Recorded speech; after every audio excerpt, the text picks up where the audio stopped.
Most fruit bushes have one quiet weakness that nobody warns you about until it's too late. They look healthy in spring. They leaf out beautifully in May. And then sometime in late July, when the heat sets in and the rain stops, they simply give up. The leaves curl, the fruit drops half-formed, and within a few weeks, you're watching a plant you spent good money on slowly turn brown in the corner of your yard. If that's been your story year after year in a hot, dry climate, the problem almost certainly isn't you. It's the plant. You were sold a fruit bush, bred for an English orchard, and you tried to grow it in a place that's closer to North Africa. There's a different category of fruiting bush that a lot of gardeners in dry regions have never been properly introduced to. These are the plants that come from the parts of the world where rain disappears for 3 months at a stretch, and the soil bakes into something closer to brick than topsoil.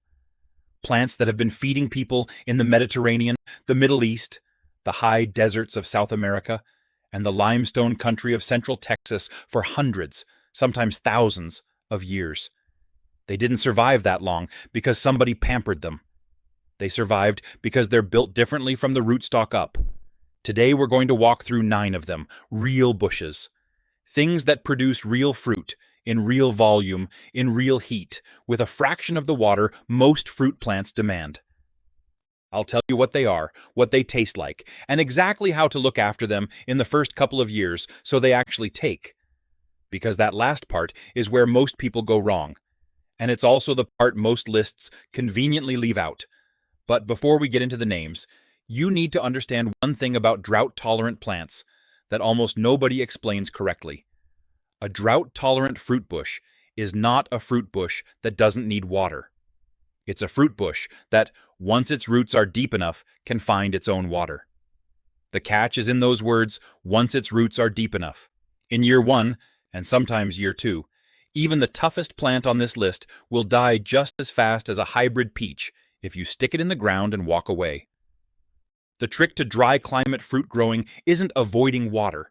It's training the plant in its first season to send its roots straight down instead of sideways. That's the whole game.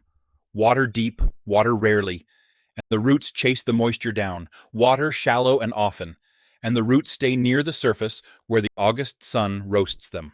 Get that one piece right, and most of these bushes will outlive you. Let's start with the plant I'd put in the ground first if you handed me an empty lot in Austin, Phoenix, southern Spain, or the dry parts of Greece. The Jujube. Sometimes called the Chinese date or the red date, it's a small to medium bush from northern China and Central Asia that has been domesticated for over 4,000 years. And every one of those 4,000 years was spent in country that was dry, alkaline, and hot. Fresh off the branch, Jujube fruit eats like a small, crisp, honey-sweet apple. Let it shrivel a little on the bush in the late summer sun, and it turns into a chewy, caramel-rich date. The same plant gives you essentially 2 different foods, depending on when you pick. A mature Jujube in alkaline limestone soil produces heavily without irrigation, without fertilizer, and without spray. The 2 varieties worth your attention are Lai, which gives you large, fresh-eating fruit, and Honey Jar, which is smaller, almost candy-sweet, and comes into bearing earlier than most. For care, plant in full sun, give it a deep soak once a week through the first summer, then taper to twice a month in year 2. From year 3 forward, in most dry climates, your Jujube will look after itself. Prune lightly in late winter. Just thin out crossing branches and any thin, weak wood, and that's effectively the entire annual workload. One small word of responsibility, though. Jujube can sucker aggressively from the roots in some regions, and in parts of the American Southwest, it's been flagged as locally invasive. If that's a concern where you garden, plant it where you can mow around it, or choose a grafted plant on a less suckering rootstock from a reputable nursery. Number 2 on this list is the fruit that's been quietly carrying dry climate gardens since before written history: the pomegranate. Archaeological evidence places pomegranate cultivation in the Levant and Iran going back several thousand years. And the reason is simple. It works. It thrives where rainfall is scarce. It tolerates alkaline soil that ruins most fruit trees. It handles summer heat well past 100 degrees Fahrenheit without dropping fruit. And a properly hardened-off plant survives winter lows down into the low teens. For a gardener facing both brutal summers and the occasional hard January freeze, that combination is genuinely rare and genuinely valuable. Variety matters here. Wonderful is the commercial standard and excellent in most warm regions. Salavatsky, sometimes sold as Russian 26, is significantly more cold-hardy and a better choice anywhere winter unpredictability is a real factor. Parfianka and Utah Sweet are both worth seeking out for flavor. But how you handle a pomegranate in its early years is where most home gardeners quietly sabotage themselves. Plant your pomegranate in full sun, in soil that drains. That's the whole specification. It does not need rich loam. It does not need amendments. In fact, the more you fuss with the soil, the softer the plant tends to grow. And soft growth is the first thing winter kills. Set it in the ground in early spring, water it deeply once a week through that first summer. And by deeply, I mean a slow soak that pushes moisture 2 feet down, not a sprinkle that wets the surface and evaporates by lunch. In year 2, drop to every 2 to 3 weeks. From year 3 forward, most established pomegranates in a dry climate need supplemental water only during the longest, hottest stretches of summer, and even then, only if you want maximum fruit size. For pruning, the rule is simple. Pomegranates fruit best on 2- and 3-year-old wood. Each February, cut out anything dead, anything crossing, and a few of the oldest woody stems at the base to encourage fresh growth. 5 or 6 minutes a year, that's the maintenance. Number 3 is fig. The common fig, Ficus carica, is one of the oldest cultivated fruit plants on Earth, with archaeological evidence of its use going back thousands of years across the dry rim of the Mediterranean and the Middle East. There is a reason it has stayed in continuous cultivation that long. It feeds you generously. It asks for almost nothing, and it actually performs better with a bit of stress than with constant pampering. A fig that gets watered every other day produces soft, watery fruit and weak roots. A fig that's allowed to dry between deep waterings sends its roots down hunting, builds a powerful taproot system, and rewards you with concentrated, jammy, perfumed figs that make anything from a grocery store taste like cardboard. For dry climate gardens, 3 varieties have proven themselves over and over again. Celeste, sometimes called sugar fig, is small, but exceptionally sweet and reliable in heat. Brown turkey is forgiving, productive, and handles a wider range of conditions than almost any fruit plant in existence. Texas, everbearing, sometimes sold as Texas Blue, was selected specifically for the heat and the alkaline soils of the south-central United States, and gives you 2 crops a season, a small early one on last year's wood and a heavier main crop in late summer. Care for a fig is almost embarrassingly simple. Full sun, soil that drains, a deep weekly soak the first summer to establish the roots, then back off hard in subsequent years. Mulch 4 inches deep around the base every spring, straw, wood chips, shredded bark, whatever's local, and keep the mulch a few inches off the trunk to prevent rot.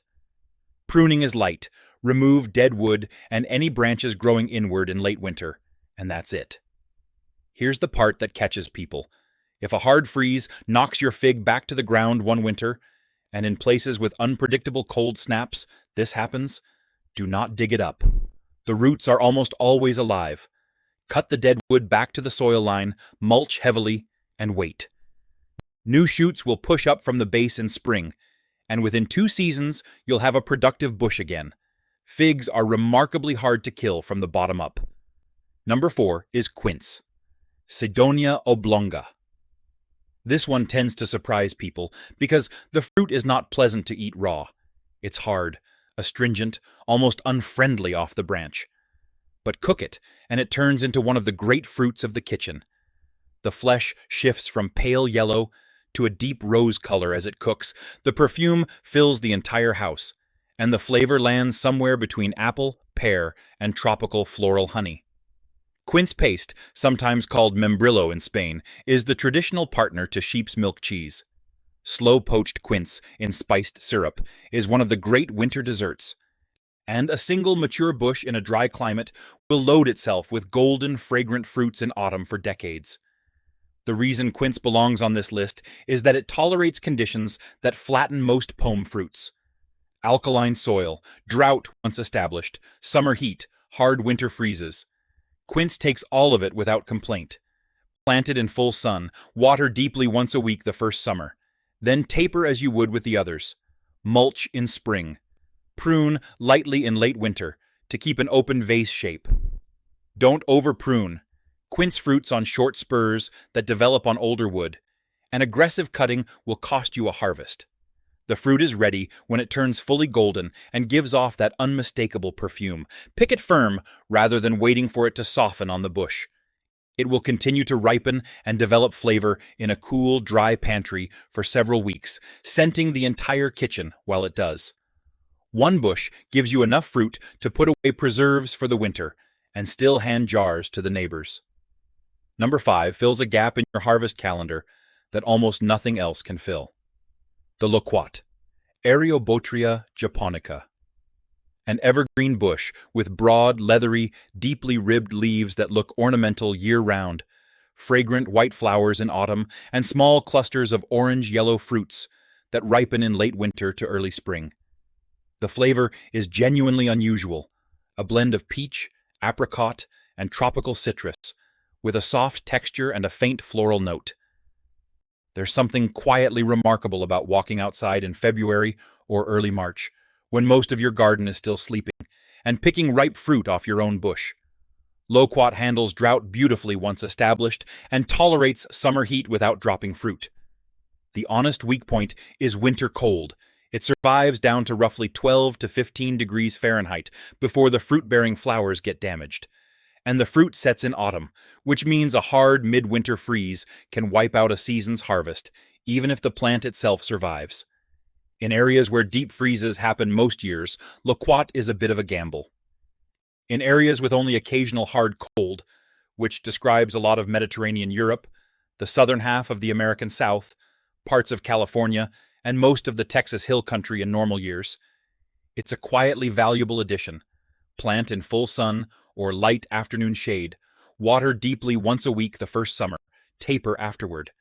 The single most important piece of care is fruit thinning. When the small green loquats are about marble-sized in late autumn, snip out roughly half of each cluster. It feels wrong. Do it anyway. The remaining fruits grow significantly larger, ripen more evenly, and sweeten dramatically.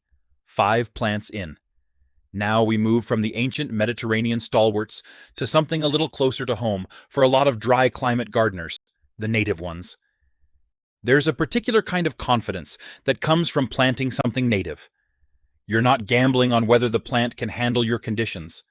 The plant evolved in your conditions.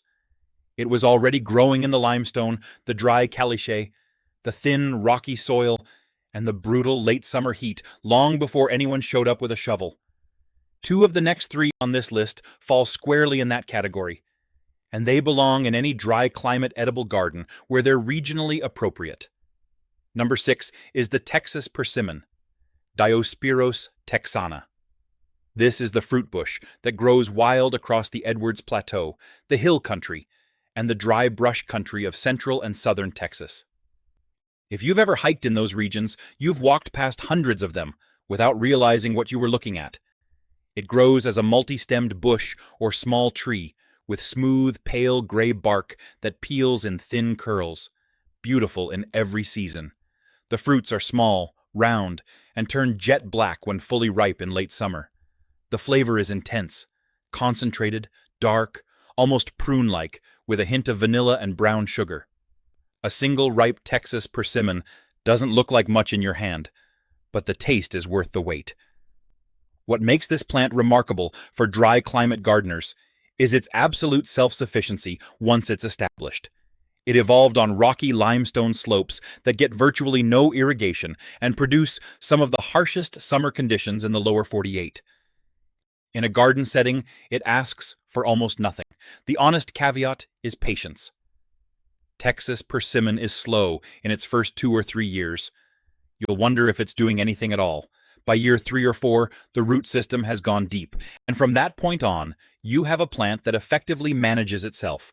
To care for it, plant in full sun, water deeply once every 10 days through the first summer, then drop to once a month in year 2, and essentially nothing in year 3 onward. Don't overmulch, and don't fertilize. Texas persimmon evolved on poor soil, and rich conditions actually weaken it.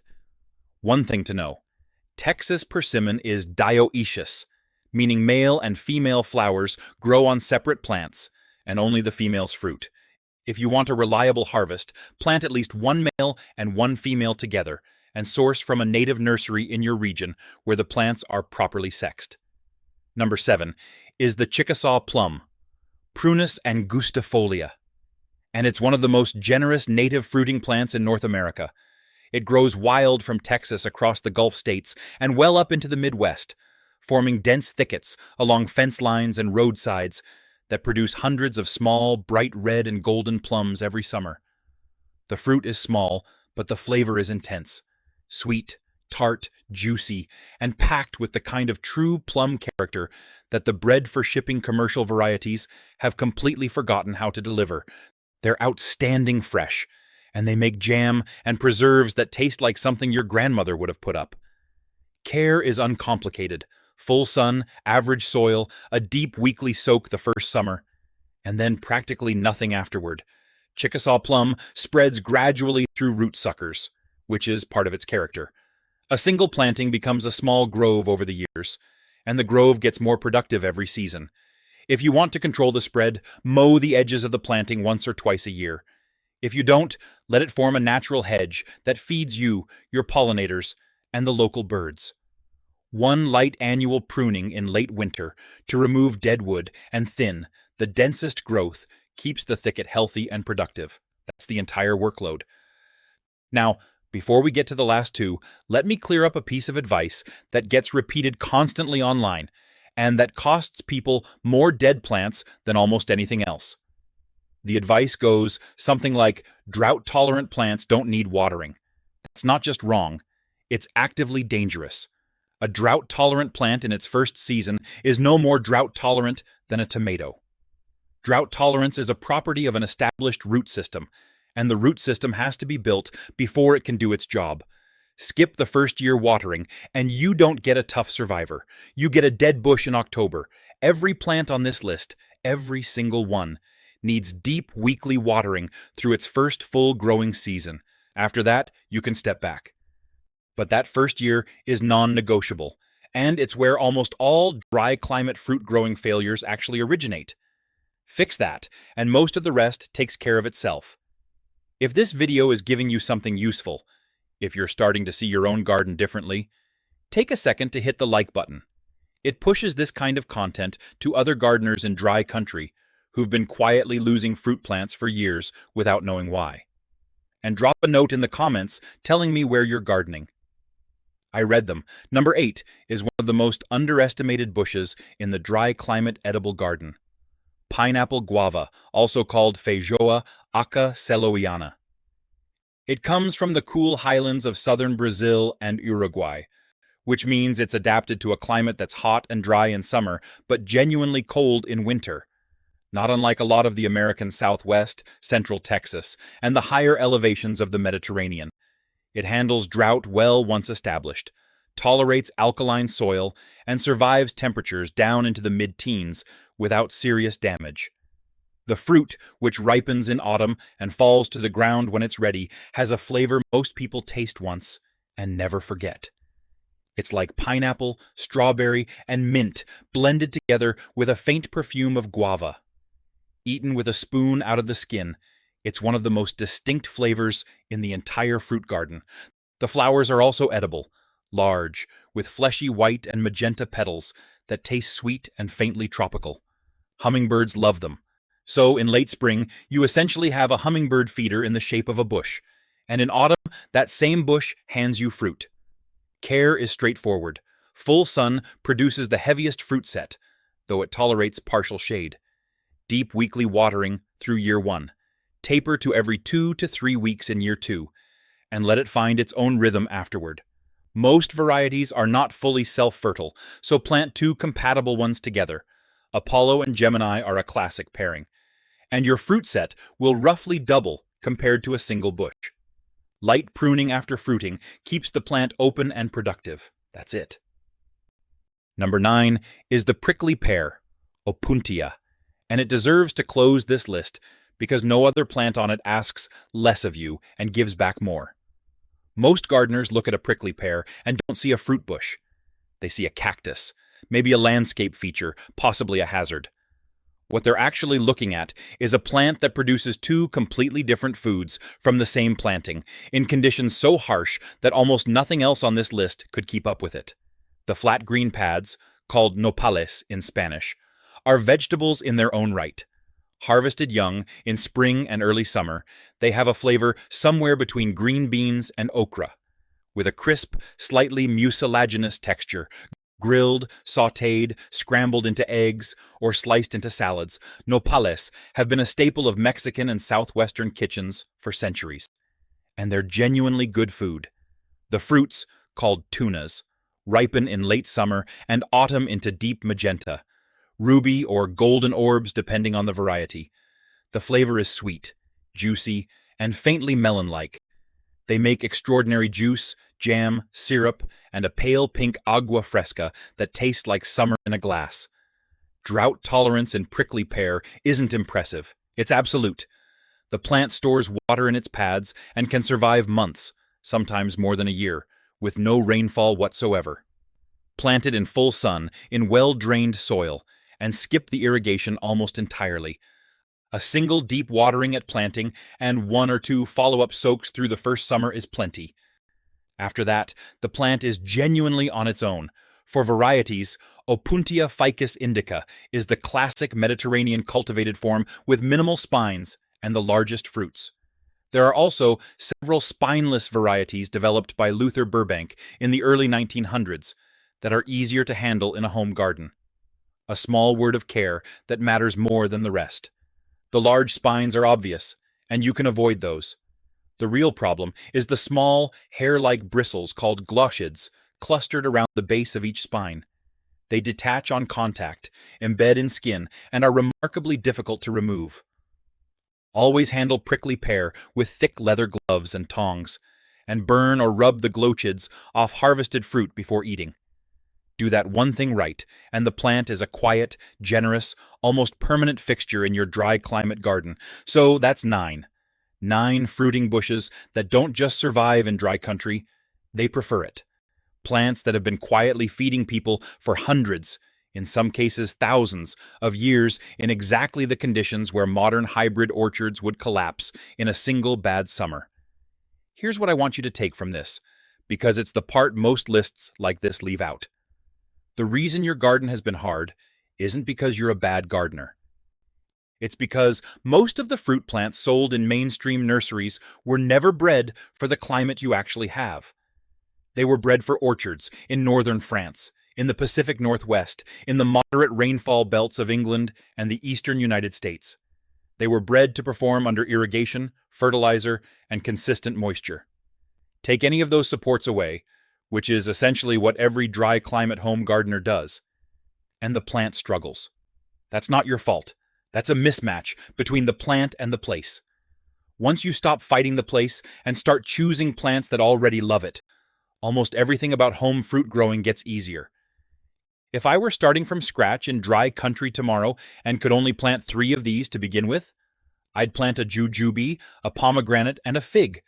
Those 3 alone, well sited and properly cared for in their first year, will give you fresh fruit, dried fruit, preserves, and shade for the next 30 years, with a small fraction of the work most people put into a single peach tree.